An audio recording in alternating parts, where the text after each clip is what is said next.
This is OwlUp, where learning happens in minutes, not hours.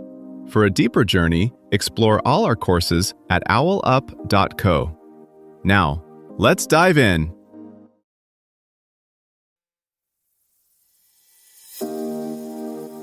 Welcome to Chapter 2 of our series, Budgeting for Life's Big Moments. In this episode, titled Creating a Wedding Budget, we're going to guide you through the ins and outs of crafting a comprehensive budget that will help make your big day both memorable and financially manageable. So, let's dive in. The average wedding now costs more than a new compact car, yet most couples start spending before they've decided what actually matters to them. Two people, same budget. One ends up stressed and broke, the other, calm and confident. The difference? How they set the budget on day one. So instead of asking, what does a normal wedding cost? A better question is, what do we want this specific day to feel like, and what are we willing to trade off to get there? That's where a realistic wedding budget stops being a spreadsheet chore and starts becoming a design tool. You're not just dividing money, you're choosing the moments guests will actually remember. A packed dance floor, great food, a quiet first look, or an intimate dinner where you talk to everyone at the table. The tricky part is that every decision quietly changes the math. Upgrading the bar might mean a smaller band. Adding 30 cousins might nudge you toward a simpler venue. Social media, family opinions, and once-in-a-lifetime thinking all push you to say yes. A smart budget builds in guardrails so you can say no, without guilt. Here's where it gets real.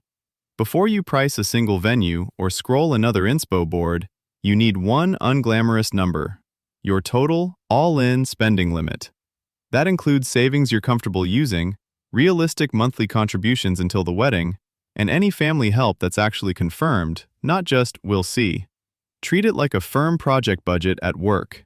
It doesn't move just because you fall in love with a prettier option. From there, you'll carve out rough slices for the big categories, then refine as quotes come in, adjusting portions instead of quietly inflating the whole pie. Now you've got that all-in limit, the next move is to decide what actually earns a place inside it. Start by separating your must-haves from your nice-to-haves and be brutally specific. Good photos isn't helpful. A photographer who stays through the exit and does an engagement session is. The clearer you are, the easier it is to spot bloat when quotes start flying in. This is also the moment to talk honestly about expectations from other people. If a parent is contributing, what do they assume that includes? Inviting their coworkers? A full open bar? A religious ceremony? Getting that on the table early keeps your numbers from getting quietly hijacked by someone else's vision. You're not promising to deliver everything, you're mapping out what requests would actually cost. Next, make friends with the one factor that quietly drives almost every line item: head count.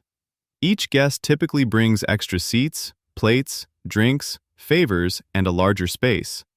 Before you fall in love with a 200-person ballroom, sketch out versions of your day at, say, 60, 100, and 150 guests. Notice how certain options only become possible, or impossible, at different sizes. A smaller list might unlock that dream restaurant buyout. A bigger list might push you toward a simpler menu but livelier energy. Timing is another powerful lever. Ask venues how pricing changes for Fridays, Sundays, or winter dates instead of assuming Saturdays in June are your only option. The same room, food, and view can cost dramatically less just by shifting the calendar. Vendors sometimes follow suit, especially photographers and DJs who like to fill slower days. Finally, decide what you refuse to finance with future stress. If you're considering using credit, set a separate, much smaller cap that you can clear within 1 or 2 billing cycles. Anything beyond that becomes a red flag, a signal to tweak the guest list, date, or formality level rather than quietly loading long-term debt onto a one-day event. A helpful way to pressure test your numbers is to run mini simulations.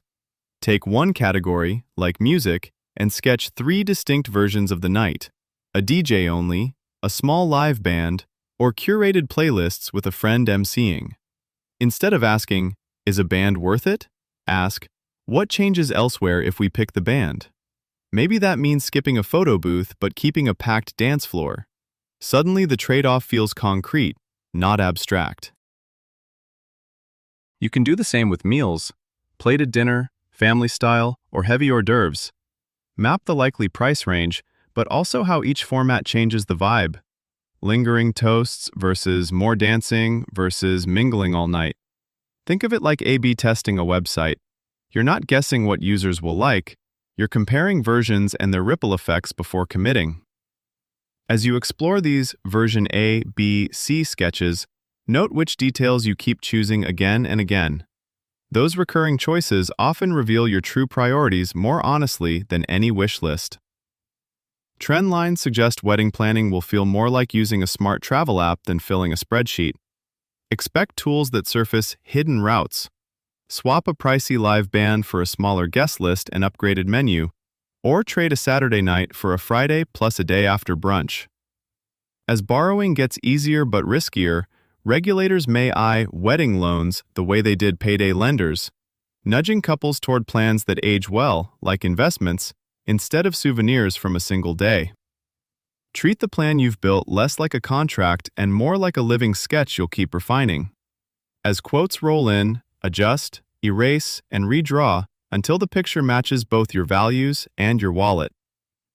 Your challenge this week: revisit one assumed standard detail and ask, if we skipped or shrank this, what more meaningful moment could we fund instead? This was OwlUp, your daily step forward. To keep learning with structured courses and more insights, go to owlup.co. Until tomorrow!